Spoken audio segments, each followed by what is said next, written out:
Hi, I am going to be working on a project today that I've already kind of completed, but I want to add some things to it. I wanted to see if I could make this tall. I mean, it's pretty darn tall. It is 11 by like 4 5/8, something like that. It's pretty tall. Or maybe 4 7/8.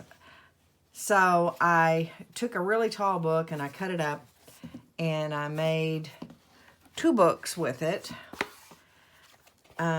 This one I have not covered or started on yet, but I wanted to work on the rounded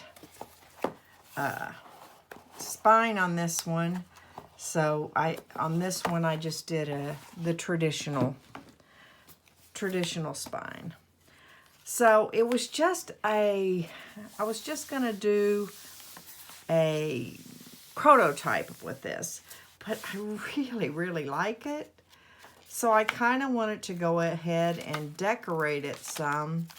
I don't know, because I just kind of used, as you see, I used a green cover, but then on the inside, for some reason, I used all these reds and kind of browns, and just what I used were scraps of things.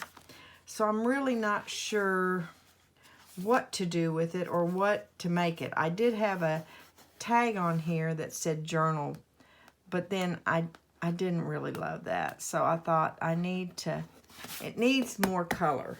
It needs something kind of special on it, and I just don't know where to go with that.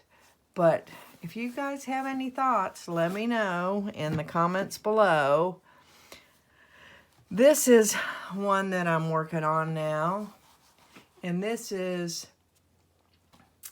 the heavy upholstery weight material, and man, is it ever heavy. I had the hardest time working on getting the fabric around the corners. A little trick I will tell you about this is I left it. We got called away out of town unexpectedly, and I had just left it in the clips the whole time I was gone, and that was really just great for that.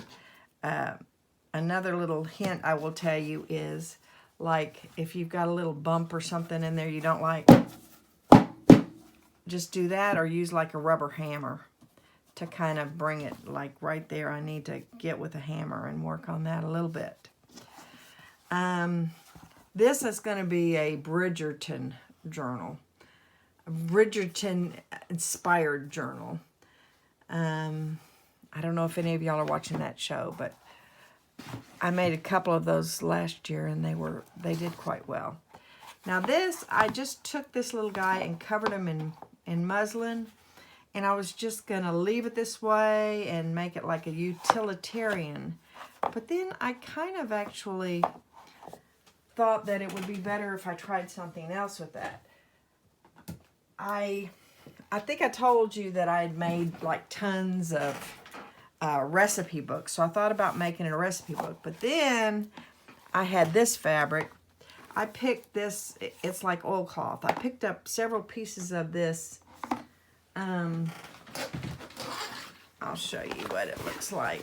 You know, it's the real shiny stuff. In Fredericksburg, Texas, they had a little shop, and it had had a lot of different kind of more vintagey looking fabric.